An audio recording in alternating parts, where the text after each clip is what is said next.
bienvenidos a todos. Es un placer un año más estar aquí en el Energy Revolution, que cada vez pues, aúna más gente, compañeros, y gracias sobre todo a Baesen por hacer que estos proyectos, que la posibilidad de juntar a tanta gente de un sector tan relevante como es el nuestro y que es bueno pues, debatir una vez al año o más veces pues, temas que están de actualidad, como el tema que nos ocupa en esta mesa, que es muy interesante. Es un tema que se ha tocado ya en otras mesas, porque pues, es un tema crucial para el futuro de la sostenibilidad y la transición energética de nuestra comunidad, y es el futuro del almacenamiento y los nuevos modelos de negocio asociados al mismo.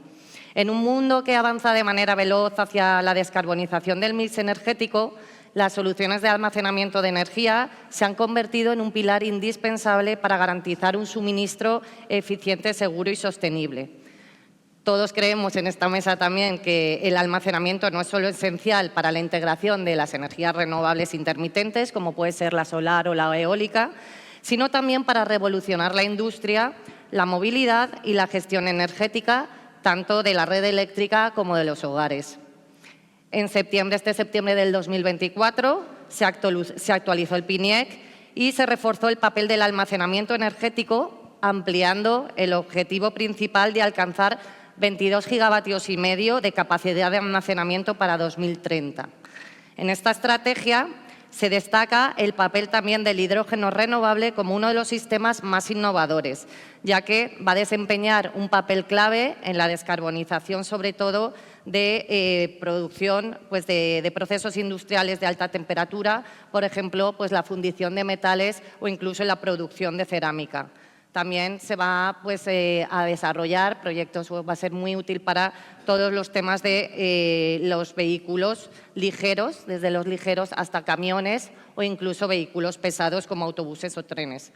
Aquí en España, por ejemplo, desde nuestra experiencia en el hidrógeno renovable, estamos viendo que la inversión en este tipo de proyectos está siendo más lenta, puesto que, pues, así como en otros países del resto de Europa o en Estados Unidos, pues que sí que hay incentivos para esta serie de proyectos y los hacen competir pues, con otra serie de tecnología, aquí sí que vemos que es una tecnología que está yendo muy despacito y que tiene que madurar.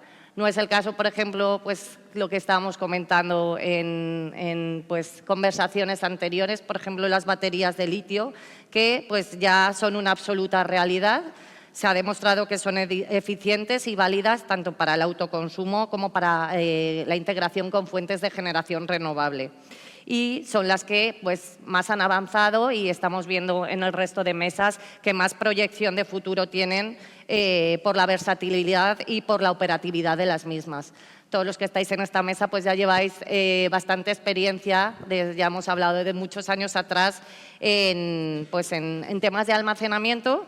Y vamos a abordar pues, todas las oportunidades y las barreras pues, que presenta el sector y que os habéis encontrado pues, durante muchos años hasta llegar aquí. Empezamos por Ander, os voy a hacer una pregunta a cada uno, os pido sí que un poquito de brevedad para que son muchos temas los que queremos tocar en esta mesa y así pues, podemos dar una vuelta a todos. Pues Ander, Endurance ha sido pionera en la integración de baterías de movilidad desde 2018 y ahora os estáis posicionando con fuerza en el almacenamiento estacionario. En un contexto de creciente demanda y con múltiples ofertas de sistema BESS procedentes de China, ¿cómo ve Endurance la evolución industrial y la evolución de precios de una batería fabricada aquí en España? Muchas gracias. Hola a todos, gracias por vuestro tiempo y sobre todo a Marcos y a todo el equipo de Baesen. Qué gozada que bien lo hacéis todo. Este encuentro entre amigos todos los años va a más. Como veis, yo siempre traigo una celda de litio, ¿vale? Sí que es muy importante la celda de litio para todo esto. ¿Por qué? Porque el almacenamiento no es un sentimiento, no es algo abstracto, no es algo abstracto, perdón. Es que es un cacharro. El almacenamiento son baterías y estos cacharros hay que fabricarlos y además están vivos. Y una vez que se ponen en marcha, esto hay que darle seguimiento diario. Es bueno, es muy bueno que los fabricantes estén cerca. Por eso esa es una de las de la parte más importante. Esta es la celda, la parte commodity. Se hace en China, vale, pero todo lo demás, la parte incommodity que decimos, todo lo demás se hace aquí, se puede hacer aquí. Y hay que competir contra todo lo que viene de China para daros el mejor precio, para daros las mejores condiciones y encima daros un servicio que es muy difícil que se dé desde China. Por tanto, si por ahora solo podemos comprar las celdas en China, todo lo demás se puede hacer aquí. Vale, me he traído esta celda porque además me sirve de chuleta y os traigo aquí los números. ¿Vale? Lo importante también que quiero que veáis es qué porcentaje de producto chino hay en un sistema, en una batería de litio y cuál es el precio. Vamos a ver, aquí os voy a ir dando los números de bueno, las cinco partes de las que se puede componer un contenedor de baterías de litio de 5 megas. La primera parte, evidentemente, es la celda, ¿vale? La celda. Esta celda, en euros kilovatio-hora, en un contenedor de 5 megas, está en unos 40 euros. En un contenedor de 5 megas utilizamos, bueno, son 12 racks, cada rack son 8 battery pack, cada battery pack son 4 módulos y cada módulo son 13 celdas. Es decir, 4.992 celdas que lleva una batería de litio en un contenedor, que son 5.015 megavatios hora, 5,015 megavatios hora. ¿Vale? Y todos estamos dando, nosotros y los chinos, los mismos números porque todos más o menos estamos utilizando esta celda. Esta celda es de 314. También veréis que es más grande que la que traía el año pasado y que la que traía el año anterior. ¿Por qué? Yo hace 2 años traje una celda de 80 amperios hora porque era una celda que utilizábamos en movilidad. Luego traje una de 105 que utilizábamos en tracción y esta, que es de 314, se utiliza en estacionario. Eugenio me ha dicho que cada año la traigo más grande. Cada vez me gusta más grande. Así es. Entonces, bueno, esta de aquí, lo interesante de todo esto, aparte de la broma que la tenemos preparada, aparte de lo importante de esto es que a partir del momento en el que en China o aquí en España hacemos celdas grandes, empiezan las economías de escala. ¿Por qué hacemos celdas grandes en estacionario y no en movilidad? Porque en estacionario utilizamos 0,5C, como mucho, 0,5C. Por tanto, esta de 314 no va a sacar nunca más de 150 amperios. Por tanto, pueden hacerla grande y cada año la van a hacer más grande. Eso uno. El año que viene, por ejemplo, traeré seguramente, te dejaré la broma, una que es exactamente el doble. ¿Por qué? Porque ven que se puede hacer. Y luego la segunda parte es cómo la están desarrollando. Al tener una celda más grande, lo que pueden hacer es, de alguna forma, estacar. Es decir, lo que ya no hacen es un bobinado aplastado, como si fuera un rollo de papel de váter aplastado y metido en la celda. Ahora ya lo van haciendo, se van haciendo, en China han empezado, que para eso tienen miles de personas en I+D, hacer capa una encima de otra. Por tanto, están mejorando muchísimo las eficiencias. Y esa es la evolución. Hay una eficiencia por precio, porque se pueden hacer más grandes y por tanto hay una economía de escala, y una segunda eficiencia en la que esta de 314 no tardará en ser de 320. Y encima, además, que la podrán duplicar en una de 640 e incluso un poquito más por este nuevo modelo o esta nueva tecnología de fabricación que solo es posible para estacionario. ¿Vale? Y acabo ya con los 4 números para dejar a la gente hablar, que si no, no dejo a nadie. Esta celda es de 40, vale 40 amperios. 40 amperios. Vamos a ver cuánto vale un contenedor. 40 euros. Joder, estoy con los amperios yo. Vale, 40 euros. Gracias, Eugenio. Vale, la parte de mecánica, porque esta pesa 6 kilos. Claro, 6 kilos que metes en un contenedor, 5.000 como estas, son 30 toneladas de celdas que tienes que meter. Por tanto, toda la parte mecánica es fundamental. La parte mecánica en una instalación, en una batería, bueno, iba a decir contenedor, aunque nosotros hacemos en un edificio, pues son unos 50.000 euros, para que os hagáis una idea. 52.000, 10 euros kilovatio hora. La parte electrónica, toda la parte del BMS, porque estos cacharros necesitan necesitan muchísima electrónica para el balanceo y para todo esto. Además, luego, Eugenio, bueno, me podréis hablar mucho más que yo de esto. Esos son unos 40.000 euros, 8,3 euros. Si vais haciendo la suma, os saldrá el número definitivo. Toda la parte de electricidad, porque además de aquí tiene que salir electricidad y tiene que acabar la electricidad en un positivo y un negativo para que llegue al PCS. Toda la parte de electricidad, que son pletinas, cableados, fusibles, contactores, etcétera, son otros 53.000 euros. Y luego todos los sistemas auxiliares que son necesarios en un contenedor, que son todas la refrigeración fundamental. Esto tiene que estar a 25 grados. Tenemos que tener muchísimo cuidado con la temperatura. Ojo, si traéis un contenedor chino, ojo al chiller chino, ojo al glicol que meten los chillers chinos, que a veces no son válidos esos gases en Europa. Ojo con todo esto. No digo que no lo compréis, pero si lo compráis, ojo. Pues toda la parte de servicios auxiliares, antiincendios y demás, nos vamos a otros 23.000 euros. A esto le metemos el margen industrial normal de una compañía como Endurance, entre un 15 y un 20, y corto ya, estaríamos en unos 475.000 euros, que son 94 euros por cada kilovatio hora, totalmente competitivo, hecho en España, en Endurance o donde sea, pero en España. Pues muy bien. Muchas gracias. Aquí cada año nos traes la celda. En vez de no hay verano sin beso, va a ser no hay energy sin celda de Ander. A ver el año que viene la que nos traes. Eugenio, hemos estado comentando que llevas en el tema del almacenamiento desde el 2007 peleando. Ahora con todo el tema de lo que hemos dicho de la estrategia, de la nueva estrategia del PNIEC, que ese objetivo de 22 gigavatios y medio en 2030, si tenemos la experiencia pues, de toda la tramitación, sobre todo la estamos viviendo aquí en el sector de las renovables, de estos proyectos que se hacen tan largos, desde el punto de vista del almacenamiento, ¿qué mecanismos regulatorios consideras esenciales para impulsar la instalación de baterías y fomentar su adopción como la solución clave en la transformación energética? Bueno, primero de todo vamos a hablar un poco de la realidad de hoy del almacenamiento. Y lo primero que hay que hacer es cambiar el nombre a la mesa. O sea, lo del futuro del almacenamiento hay que quitarlo, es el presente. El almacenamiento ya no es el futuro, es el presente, ¿no?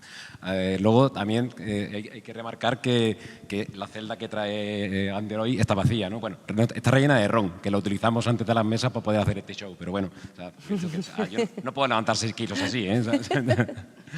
Luego, oye, yo estoy muy contento de la petición de los Reyes Magos que ha hecho Quique de la financiación y cómo César y Beatriz ya le han dado financiación para los proyectos que vamos a hacer juntos, con lo cual, oye, o sea, vamos convirtiendo esto en presente, ¿no? También hablando del presente, hace prácticamente 4 años, en el 2020, el almacenamiento no es que no fuera posible en España, es que era ilegal. O sea, estábamos regulatoriamente fuera de la ley, ¿no? O sea, conseguimos en la ley del sector eléctrico que el almacenamiento ya fuera un ente, con sus pros y sus contras de cómo se hizo, pero ya fuera un ente que estuviera de esto. ¿Qué ha pasado desde entonces? Pues unos numeritos que he traído para que entendáis la realidad del almacenamiento. Hoy en día tenemos 8 gigavatios de almacenamiento con acceso y conexión en standalone, 2,6 gigavatios de plantas con acceso y conexión en hibridación, o sea, 10,5, y en estudio entre 6,6, unos 7 más, o sea, 18 gigavatios a punto de tener acceso y conexión. Si el PNIEC nos pide tener 22,2 gigavatios en 2030, hoy en día con acceso y conexión prácticamente tenemos 18 gigavatios. O sea, algo ha pasado para que prácticamente de la nada tengamos esa situación. ¿Cuál es la contra? ¿Qué tenemos en operación de almacenamiento hoy? 22 megavatios. O sea, 0,022 gigavatios. O sea, prácticamente nada, ¿no? ¿Qué tenemos que hacer para que esto sea una realidad? Pues efectivamente generar los mecanismos regulatorios que permitan acelerar este proceso. Ha habido mecanismos de apoyo, o sea, todo esto, ¿por qué ha habido este boom del almacenamiento? El PERTE de descarbonización ha servido como acicate, ¿no? O sea, ha removido un poco el árbol, ¿no? O sea, sabéis que se presentaron 2 programas principales, el PERTE de hibridación y el PERTE de Estanadón, que se presentaron hace 2 años, ya han sido concedidos. Prácticamente se van a entregar unos 450 millones de euros, que equivale a una inversión total de unos 1.500 millones de euros en almacenamiento, ¿vale? Y eso nos va a permitir meter de todos esos 18 gigavatios que tenemos de acceso a conexión, bueno, pues prácticamente 1 gigavatio, ¿vale? Ya vamos asegurando 1 gigavatio para poner en la red, ¿no? Pero siguen faltando herramientas, ¿no? O sea, siguen faltando herramientas de mercado, sigue habiendo todavía un missing money. Bueno, aunque con los precios que me va a vender la batería Endurance, yo creo que a lo mejor ya conseguimos que no haya ese missing money, pero aún así, sobre todo, falta herramientas para que César, para que Beatriz se crean el modelo de negocio del almacenamiento y permitan. A ver, el almacenamiento per se ya es rentable. O sea, se pueden conseguir rentabilidades, intrarentabilidades muy interesantes por los mercados y los mecanismos que existen. Lo que pasa en mercados con una alta volatilidad, con un alto riesgo. Y si vemos alto riesgo y financiación, son dos elementos que no es. Entonces, tenemos que generar los elementos regulatorios que eliminen ese riesgo.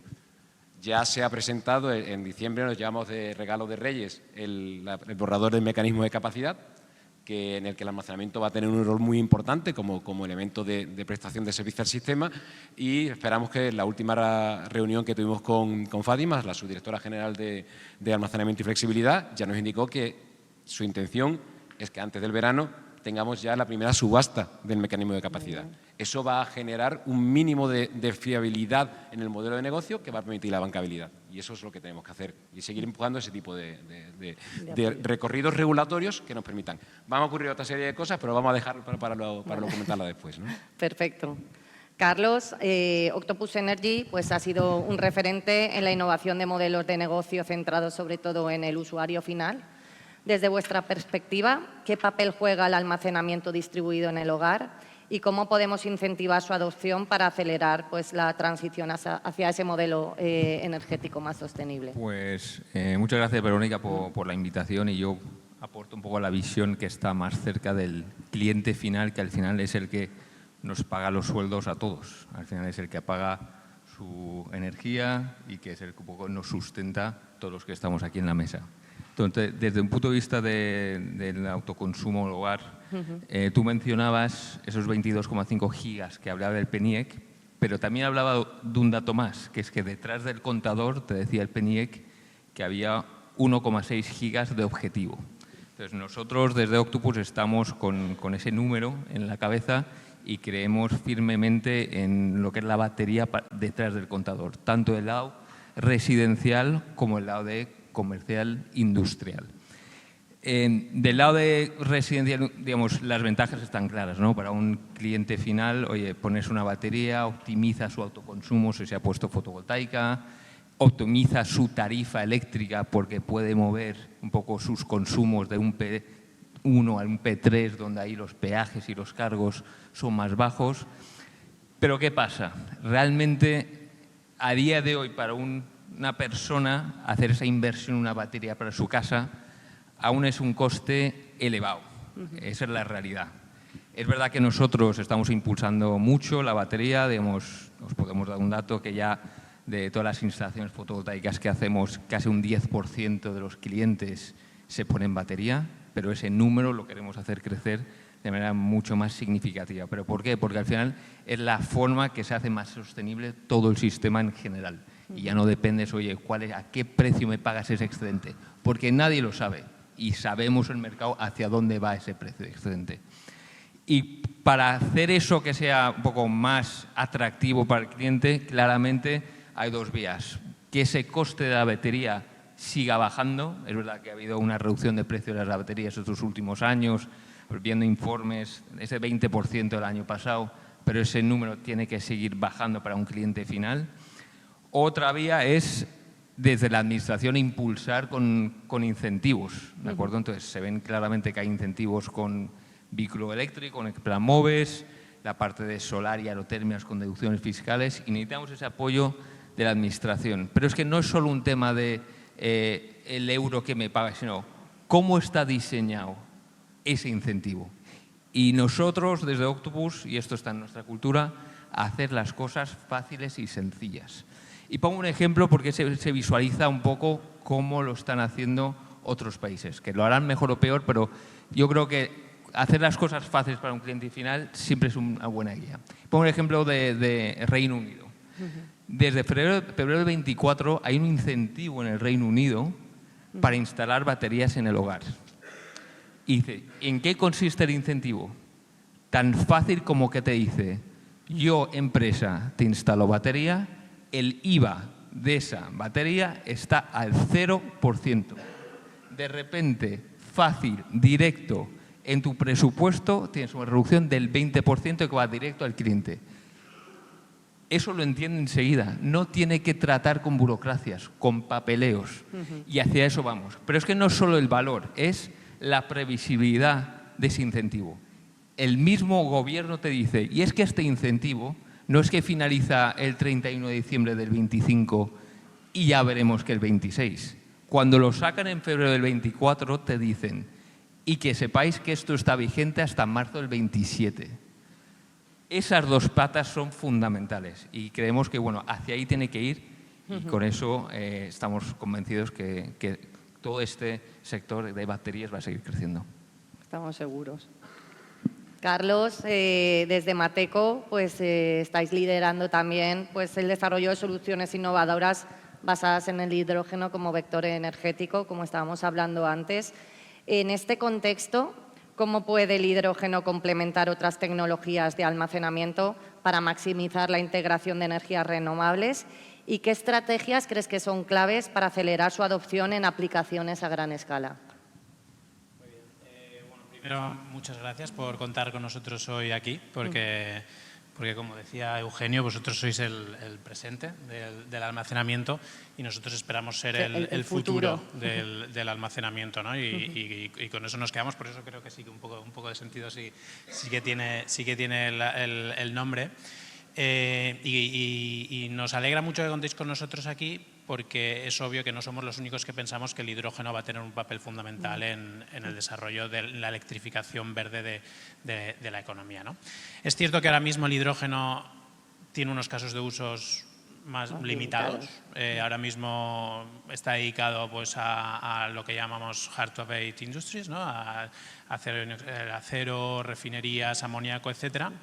Es cierto que ahora mismo para almacenamiento y otros usos suponen menos de un 1% del uso del hidrógeno, pero es también cierto que está creciendo a un ritmo exponencial. Y así esperamos que siga en los próximos años. Y creemos que va a ser así porque con la previsión de crecimiento que hay en las energías renovables, con el desacople del mix energético entre la solar y la eólica, va a ser necesario soluciones complementarias de almacenamiento estacional y ahí es donde esperamos que el hidrógeno verde juegue un papel fundamental que complemente las soluciones actuales pues, de baterías de litio y sodio, ¿no? Entonces ahí es donde esperamos que el hidrógeno juegue un papel fundamental. Es cierto que en los próximos años, porque todavía nos queda camino por recorrer. Sobre la segunda parte de la pregunta, sobre las estrategias, pues dos pilares fundamentales, ¿no? Uno, seguir apostando por energías renovables, porque es clave para que el hidrógeno verde también siga creciendo. Y volviendo a la parte más de legislación política, creemos que es necesaria una política que incentive la demanda de hidrógeno verde, ¿no? Ahora mismo, de hecho, hoy en Madrid hay un encuentro en el que se ha hablado sobre el plan de desarrollo de hidrógeno. Tenemos las tuberías, tenemos el compromiso o los objetivos de producción, pero no tenemos unos incentivos claros de demanda de hidrógeno verde, ¿no? Entonces hay un mismatch clarísimo que se debe de empujar desde la administración con incentivos para la demanda, ¿no? Y ahí es donde creemos que tenemos que estar. Esperemos que la experiencia con cómo se ha legislado en el pasado, las cosas que se han hecho bien y las que no se han hecho tan bien, nos ayude en nuestro caso, en nuestro sector, para ser una realidad y que de verdad podamos complementar el buen trabajo que ya están haciendo aquí nuestros compañeros de la mesa. Sí, al final es lo que estábamos diciendo, que sobre todo en el sector del hidrógeno verde, aparte de los incentivos, pues es también un tema de pues, evolución y pues, regulación y adecuarse también a otros países que ya llevan proyectos bastante desarrollados, pero como todo llegará. Ander, en relación a las perspectivas de negocio de Endurance, ¿crees que el almacenamiento, vamos a hablar de las duraciones de almacenamiento que ya hablamos, de 2 horas será predominante o vamos a ver transiciones a sistemas de 4 horas o incluso mayores a medida que las necesidades del mercado evolucionen, como está pasando, por ejemplo, comentábamos en UK o en Estados Unidos? Y tiene 2 minutos. Sí, oye, perdonad que me he venido arriba antes y he gastado demasiado tiempo. Sí, lo que estábamos hablando es que vemos cómo cada vez va a haber más servicios de restricción. Voy a ir muy rápido. Y bueno, ya les había preparado unos números de 2, 4, 6 y 8 horas y por qué vamos a ir cada vez a ver almacenamientos de más horas. La primera razón es porque las baterías de litio evidentemente van a ir bajando, porque la celda va a ir bajando, porque esto bajará un 5% y por tanto todo el sistema irá bajando. Pero en un sistema de 2 horas, de 4 horas, de 6 horas y de 8 horas, coincide que es, a igualdad de potencia, coincide que toda la parte de potencia evidentemente es la misma, toda la parte de interconexión es la misma, el EMS es un poquito más, pero no mucho más, y la obra civil es poquito más. Entonces, hablamos de que en 2 horas estaríamos hablando de EPCs a 159, incluyendo pues los 3,8 millones de euros de baterías, en los PCs es 1 millón, más el EMS, obra civil, interconexiones, y bajaríamos hasta 135 euros por kilovatio hora en el EPC final en 4 horas, podríamos bajar a 127 en 6 horas y 123 en 8 horas. Por tanto, la rentabilidad va a ser mayor cuantas más horas sea. Y es que además los servicios de red van a demandar horas extras, ya no solo la parte de arbitraje entre compra y venta, entre horas baratas, horas caras, sino que además va a haber una serie de restricciones de red que tú quieres estar en ellas, los mecanismos nuevos de capacidad y demás, y ahí tenemos que tener disponibilidad de batería. Aquí paro porque así recupero el tiempo de antes. Eugenio, en cuanto al crecimiento de la energía fotovoltaica, según tu opinión, ¿cuántos gigavatios o gigavatios hora de capacidad de almacenamiento crees que va a ser necesario instalar cada año para mantener un ritmo sostenible de instalación fotovoltaica? Bueno, ahí hay varios elementos que interaccionan. O sea, primero, el número, y con todo el cariño del mundo, el número que pone el PNIEC es un número hecho ahí al aire, ¿sí? O sea, lo de los 22,5 gigavatios no hay una relación realmente directa con los 77 gigavatios de renovables que he metidos.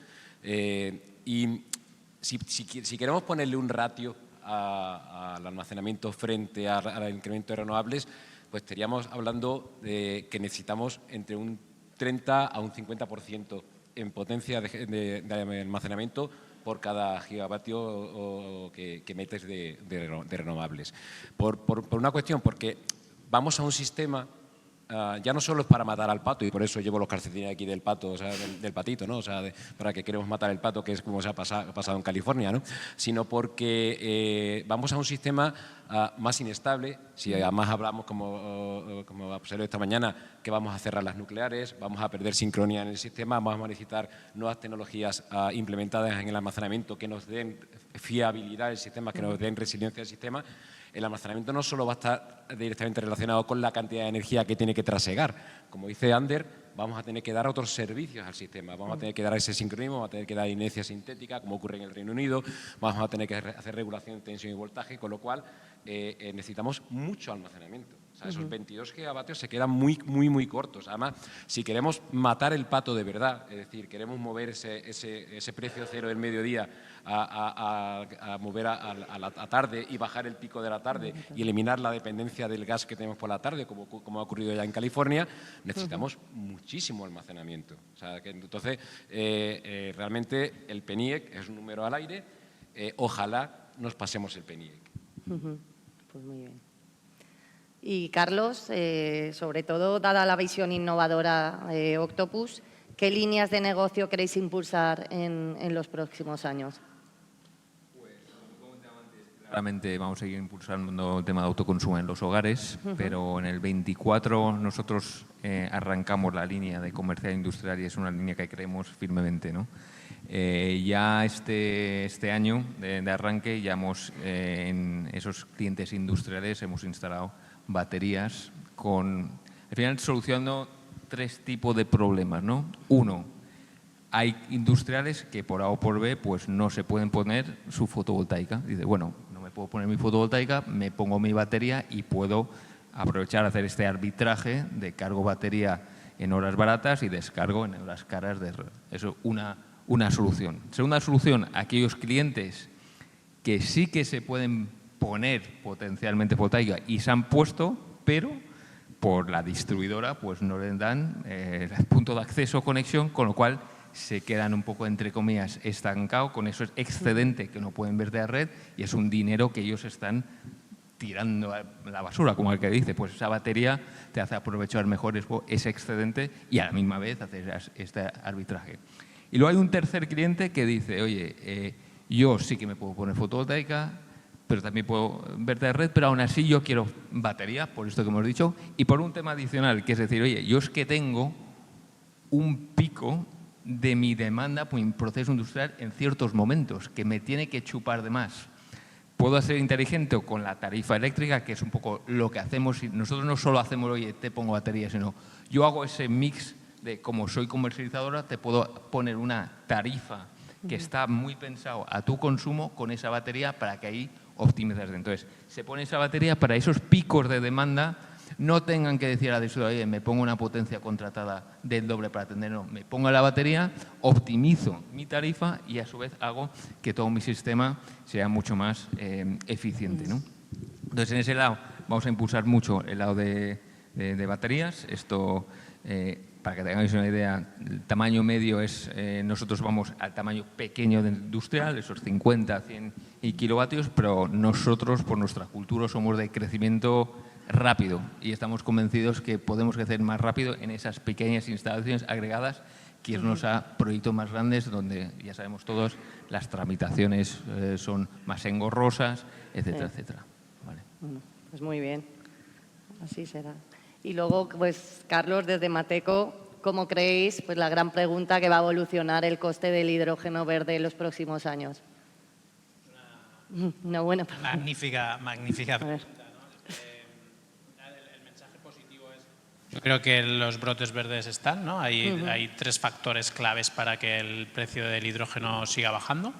Uno es que siga evolucionando el precio de la energía renovable. Al final, el precio de la energía renovable es el 60-70% del coste del hidrógeno, entonces es clave y fundamental. Entonces es clave seguir invirtiendo en energías renovables, como hablábamos antes. El segundo punto que hablábamos antes también es clave que ganemos economías de escala, como hablaba Ander al principio, para que con el desarrollo de los sectorizadores consigamos bajar los precios. Y hay un tercer factor clave, y así aprovecho como cuña publicitaria, que es clave invertir en innovación, es clave invertir en nuevas tecnologías que permitan en toda la cadena de valor reducir el coste de producción, almacenamiento y distribución, ¿no? Y ahí es donde estamos nosotros. ¿Llegaremos a los 1,8 euros kilo en 2030 que tiene la Comisión Europea? Pues a mí me da en la nariz que como decía Eugenio, ese número lo han puesto así. Es bastante complejo, pero si empezamos desde ayer con estos 3 pilares a impulsarlo rápido, pues no nos quedaremos tan lejos. Pero tenemos que empezar desde ya a impulsar estos 3 pilares. Efectivamente, totalmente de acuerdo con eso.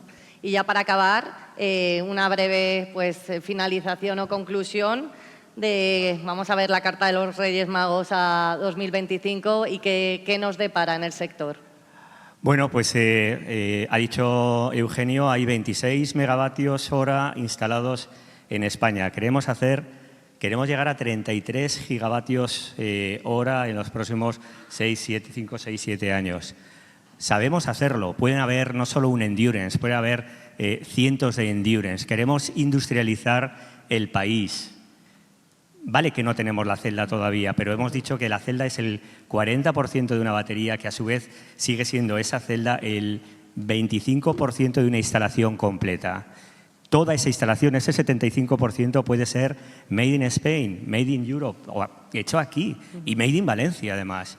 La carta a los Reyes Magos es que intentemos encontrar las fórmulas para potenciar o para incentivar que ante la tesitura que tengáis los EPCistas de comprar una batería china que vale 90 euros kilovatio hora o una batería valenciana o de donde sea de España que vale 95, de alguna forma hay algún tipo de incentivo fiscal, aparte de que, oye, también igual os interesa por el hecho de que es mejor servicio y todo esto, pero que además hay algún tipo de incentivo fiscal que haga que se cierre ese gap, y porque esos impuestos van a llegar luego en forma de puestos de trabajo que son mucho mejores impuestos. Así que la carta de los Reyes Magos es: encontremos la forma de industrializar y de aprovechar esta oportunidad que tenemos de hacer de 26 megavatios a 33 gigavatios.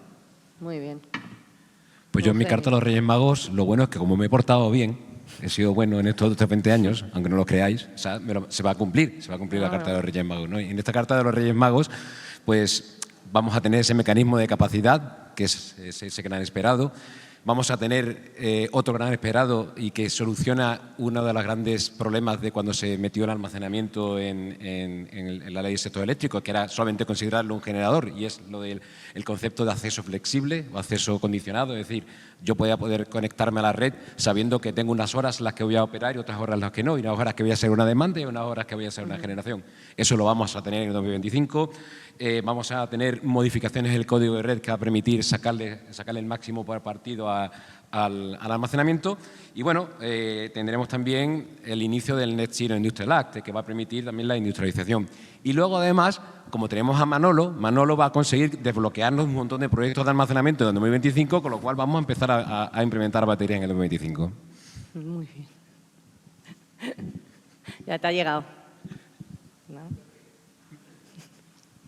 Pues en mi caso, lo que comentaba yo al inicio de mi intervención, si realmente creemos un poco en esta descarbonización y el almacenamiento y las baterías realmente es un pilar importantísimo para que esto sea sostenible, oye, que lo tengan en el radar todas aquellas autoridades que pueden poner esos mecanismos para potenciar en la parte, no solo esto más cerca de red, las grandes, sino al cliente final. Y dentro de eso, pensarlo bien de manera muy inteligente y pensando de la manera más fácil y sencilla, no solo para el cliente final, pero es que también para la administración, porque pongo eso, ¿qué pasó con todo lo de Next Generation? Que es que la administración te decía, es que no tenemos capacidad burocrática para administrar tantos papeles. Pues seamos inteligentes y diseñemos estos incentivos para facilitarlo la vida a todos los stakeholders que están en la cadena.